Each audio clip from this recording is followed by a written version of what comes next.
Hi students, I am Murali Krishna. Okay students, today we are going to discuss class 10 unit 1 reading B. Every success story is also a story of great failures part 2. Welcome back to the lesson. Now all of you open your textbook for reference and listen to it. Henry Ford forgot to put the reverse gear in the first car he made.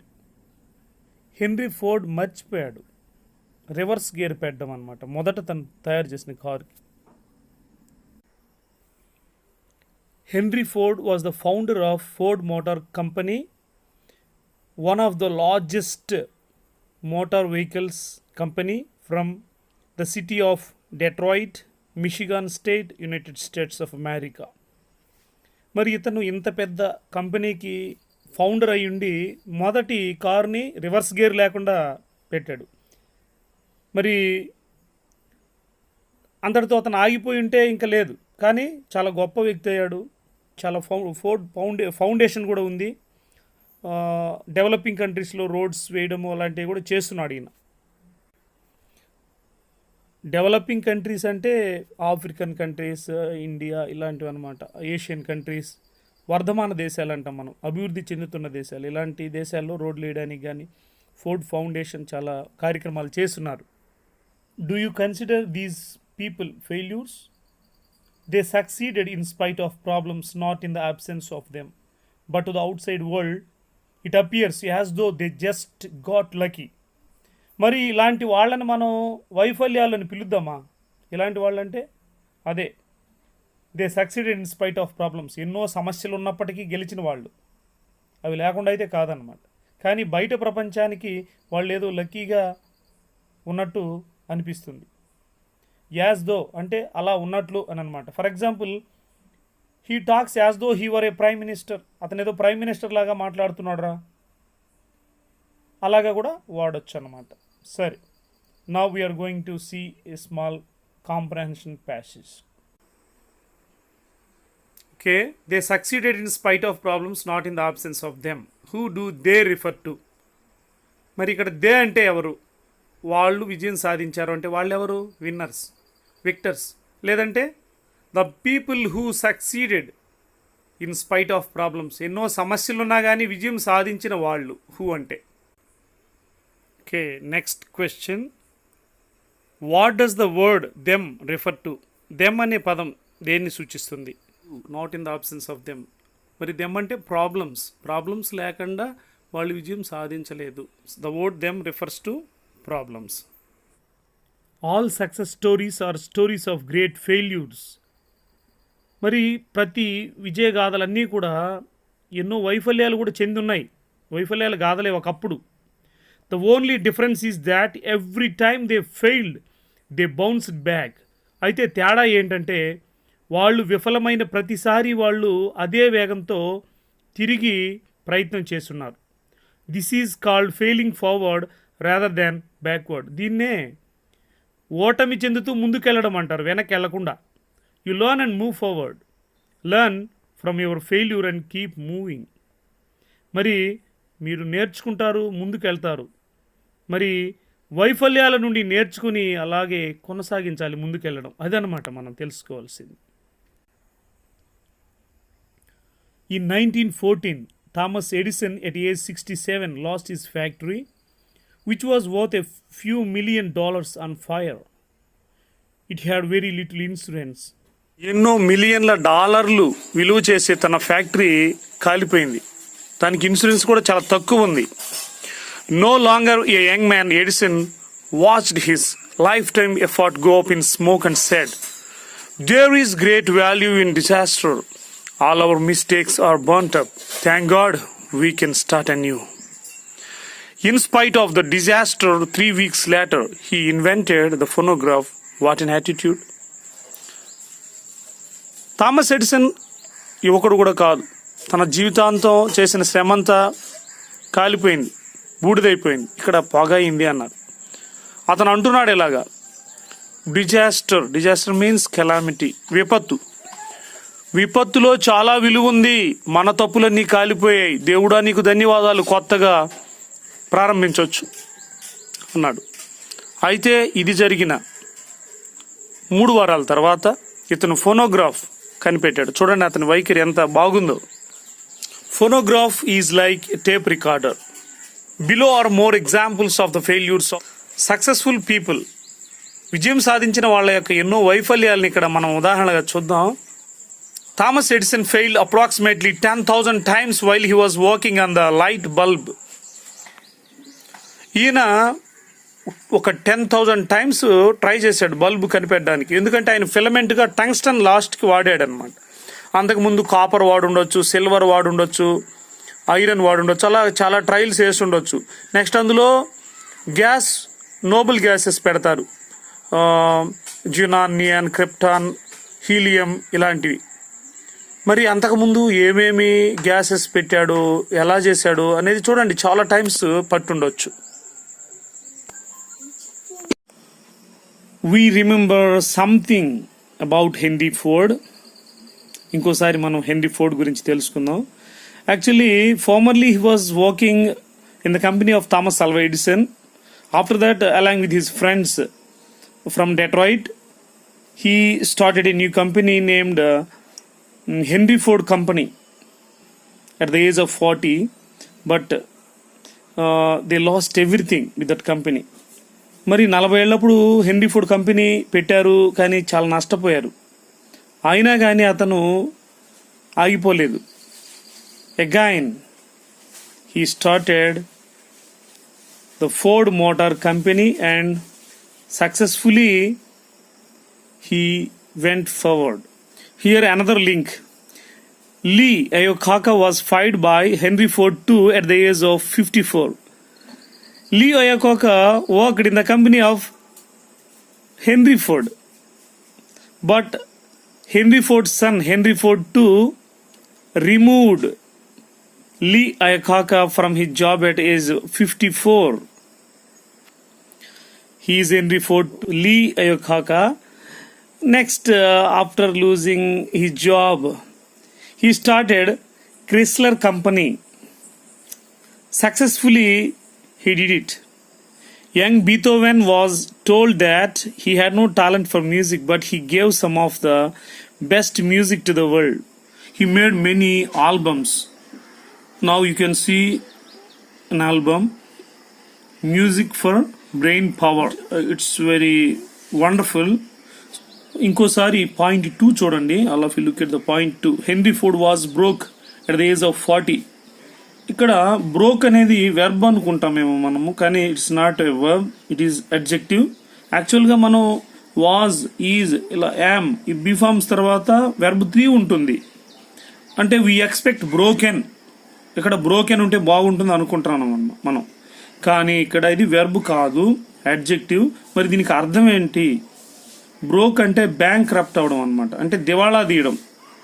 Henry Ford was broke at the age of 40 అంటే 40 ఏళ్ళప్పుడు ఆయన దివాళా తీశారు. అంతకుముందు చెప్పుకున్నాం కదా, ఒక company పెట్టి చాలా ఇబ్బంది పడి నెక్స్ట్ మళ్ళీ ఇంకో కంపెనీ పెట్టుకున్నారు ఆగకుండా, అదనమాట. Okay, next come to the paragraph. Next paragraph. Setbacks are inevitable in life. A setback can act as a driving force and also teaches humility. What are the setbacks? Obstacles. Atankalu. Inevitable means that we cannot stop. అంటే మనం ఆపలేనిది, అనివార్యమైనది అని కూడా అనుకోవచ్చు. మరి జీవితంలో ఆటంకాలు అనివార్యం. మరి ఒక ఆటంకం మనకి ఒక చోదక శక్తిలాగా మనల్ని నడిపించడానికి, చోదక శక్తి అంటే డ్రైవింగ్ ఫోర్స్, అంటే మనల్ని నడిపించే శక్తిలాగా కాగలదు. అంటే ఆటంకం ద్వారా మనం చాలా విషయాలు నేర్చుకోగలం. అంతేకాకుండా అది మనకి హ్యూమిలిటీని కూడా నేర్పిస్తుంది. హ్యూమిలిటీ మీన్స్ హంబుల్నెస్, గర్వం లేకుండా ఉండడం. In grief you will find courage and faith to overcome the set back. మరి గ్రీఫ్ మీన్స్ సారో, బాధలు అన్నమాట. బాధల్లో మనం ధైర్యంగా ఉండాలి, విశ్వాసంగా ఉండాలి ఈ ఆటంకాలను ఎదుర్కోవడానికి. We need to learn to become victors, not victims. కాబట్టి మనం నేర్చుకోవాల్సింది ఏంటంటే విజేతలుగా ఉండాలి, కానీ బాధితులుగా ఉండకూడదు. విక్టర్స్ మీన్స్ విన్నర్స్, విక్టిమ్స్ అంటే బాధితులు, that means beaten. Beaten people. Fear and doubt short circuit the mind. మనం ఎప్పుడైతే భయపడుతూ సందేహపడుతుంటామో అప్పుడు మన మనసు అనేది మనం చేయలేమేమో అన్న భావనలోకి వెళ్ళిపోతుంది. ఎప్పుడు అలా ఉండకూడదు. Ask yourself after every setback, what did I learn from this experience? Only then you will be able to turn a stumbling block into a stepping stone. Stumbling block, that means falling obstacle, అంటే మన మీద పడుతున్నటువంటి ఒక ఆటంకం. Stepping stone means that helps us to develop our selves. మనకి అంటే మనల్ని మనం అభివృద్ధి చేసుకోవడానికి ఉపయోగపడేది స్టెప్పింగ్ స్టోన్. సరే చూడండి, ప్రతి సెట్ బ్యాక్ తర్వాత మనల్ని మనము మనసులో ప్రశ్నించుకోవాల్సిన విషయం ఏంటంటే, నేను ఈ ఓడిపోవడం ద్వారా ఈ అనుభవం ద్వారా ఏం నేర్చుకున్నాను అని అనుకోవాలి. అప్పుడు మాత్రమే మన మీద వచ్చే సమస్యలు, మనం ఎదుర్కొనే సమస్యలన్నింటినీ మనం ఉపయోగించుకొని అభివృద్ధి చెందడానికి అవకాశం ఉంటుంది. Next, the motivation to succeed comes from the burning desire to achieve a purpose. Napoleon hill wrote, whatever the mind of a man can conceive and believe, the mind can achieve. Motivation to succeed అంటే గెలవాలనేటటువంటి ప్రేరణ ఎక్కడి నుంచి వస్తుంది అంటే, the burning desire to achieve a purpose. ఏదైనా సాధించాలనే తపన, అది ఎలా ఉండాలంటే బర్నింగ్ డిజైర్, అటువంటి తపన ఉండాలన్నమాట. Who is this Napoleon Hill? He is an American self help writer. He wrote a book, think and grow rich. ఆలోచించండి, గొప్పగా ఎదగండి అనే ఒక బుక్ రాశారు. ఆయన అంటారు, మీరు మనసులో గట్టిగా అనుకోండి, జరిగిపోద్ది. A young man asked Socrates the secret to success. Socrates told the young man to meet him near the river the next morning. They met. ఒక యువకుడు సోక్రటీస్ ని విజయానికి రహస్యం ఏంటని అడిగితే, సోక్రటీస్ ఆ యువకుడిని తర్వాత రోజు ఉదయం నది దగ్గరికి రమ్మన్నాడు. వాళ్ళు కలుసుకున్నారు. Socrates asked the young man to walk with him towards the river. When the water got up to their neck, Socrates took the young man by surprise and ducked him into the water. అయితే Socrates అతన్ని తన వెనకే రమ్మని చెప్పి వాళ్ళ గొంతులు మునిగేదాకా, అంటే గొంతు లోతు నీళ్లు దాకా వెళ్లేసరికి, మెడలోతు నీళ్లు అంటాం, అక్కడికి వెళ్లేసరికి సోక్రటీస్ ఆశ్చర్యంగా అతన్ని ముంచేశాడు. Duct. The boy struggled to get out, but Socrates was strong and kept him there until the boy started turning blue. మరి ముంచేశాడు ఎంతగా అంటే అబ్బాయి ముఖం నీలి రంగులోకి మారిపోతుంది, ఇంకా కాసేపు ఉంటే ఇంకా లేదు. Socrates pulled his head out of the water, and the first thing the young man did was to gasp and take a deep breath of air. మరి సోక్రటీస్ అతన్ని బయటికి లాగాడు. మరి ఆ యువకుడు మొదట చేసిన పని ఊపిరి పీల్చుకున్నాడు గట్టిగా. బ్రెత్ అని చదవాలి. అదే BREATHE ఉంటే బ్రీత్ అని చదువుతాం. ఇది బ్రెత్, నౌన్ అన్నమాట. Socrates asked, what did you want the most when you are there? అప్పుడు సోక్రటీస్ అంటాడు, అబ్బాయి నువ్వు అక్కడ ఉన్నప్పుడు ఏం కావాలనుకున్నావు? ద బాయ్ రిప్లైడ్, ఎయిర్, గాలి కావాలనుకున్నాను అన్నాడు అబ్బాయి. Socrates said, that is the secret to success. When you want success as badly as you wanted the air, then you will get it. There is no other secret. అదేనయ్యా విజయ రహస్యం. నువ్వు నీళ్లలో ఉన్నప్పుడు ఏ విధంగా అయితే గాలియే కావాలని వేరే ఆలోచన లేకుండా ఉన్నావో, అలా గనక విజయాన్ని కాంక్షిస్తే ఖచ్చితంగా సాధిస్తావు. అంతకు మించిన విజయ రహస్యం ఏ లేదన్నాడు. Socrates, he is an ancient Greek philosopher. He teaches Plato. Plato teaches Aristotle. అంటే ఈ ముగ్గురు చూడండి, సోక్రటీస్, అతని శిష్యుడు ప్లేటో, అతని శిష్యుడు అరిస్టాటిల్, వీళ్ళంతా కూడా Greek philosophers. A burning desire is the starting point of all accomplishment. Just like a small fire cannot give much heat, a weak desire cannot produce great results. Accomplishment means achievement, సాధించడం.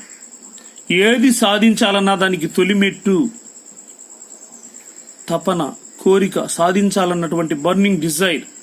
ఏ విధంగా అయితే ఒక చిన్న మంట ఎక్కువ హీట్ని ఇవ్వలేదు, అలాగే చిన్న కోరిక కూడా గొప్ప గొప్ప ఫలితాలను అయితే ఇవ్వలేదు. ఇఫ్ యూ థింక్ మీరు ఆలోచిస్తే, అంటే మంచిగా ఆలోచిస్తే అని మనం తీసుకోవాలి. If you think you are beaten you are, if you think you dare not you don't. మీరు నష్టపోతున్నారు, దెబ్బతింటున్నారు అనుకుంటే అలాగే జరుగుతుంది. ధైర్యం లేదనుకుంటే ధైర్యం ఉండదు. If you like to win but think you can't, it's almost cinch you won't. మీరు గెలవాలనుకుంటారు కానీ గెలవలేమేమో అనుకుంటారు, ఖచ్చితంగా అప్పుడు గెలవరు. సించ్ మీన్స్ ఇన్ఎవిటబుల్ థింగ్, అంటే ఖచ్చితంగా జరుగుతుంది అన్నమాట. If you think you will lose, you are lost. For out in the world we find success begins with a fellow's will. It's all in the state of mind. మీరు ఓడిపోతారనుకుంటే ఖచ్చితంగా ఓడిపోతారు. ఎందుకంటే for means ఇక్కడ because అని అర్థం అనమాట, conjunction అవుతుంది. ఇలా కూడా ఫర్ని యూజ్ చేస్తాం. ప్రపంచంలో ఇదే జరుగుతోంది. విజయం మొదలయ్యేది ఎక్కడంటే మనిషి ఆలోచనలోనే మొదలవుతుంది. నేను సాధించాలనే ఆలోచనలోనే. కాబట్టి మనసే అన్నిటికీ మూలం. If you think you are out classed, you have got to think high to rise. You have got to be sure of yourself before you can ever win a prize. నీవు అధిగమించగలననుకుంటే అధిగమిస్తావు. Out class means over class. ఉన్నతంగా ఉండడానికి ఉన్నతంగా ఆలోచించు. నిన్ను నువ్వు ముందుగా అంచనా వేసుకోవాలి, నువ్వు ఏదైనా గెలిచే ముందు.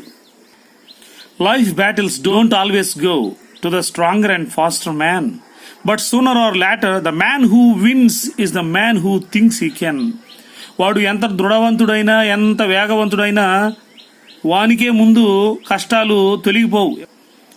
ఎవరైతే నేను చెయ్యగలను అనుకుంటారో వాళ్ళు విజయం సాధిస్తారు. అది తొందరగా కావచ్చు, కొద్దిగా లేట్ కావచ్చు, కానీ సాధించడం తథ్యం అంటాడు శివకేరా.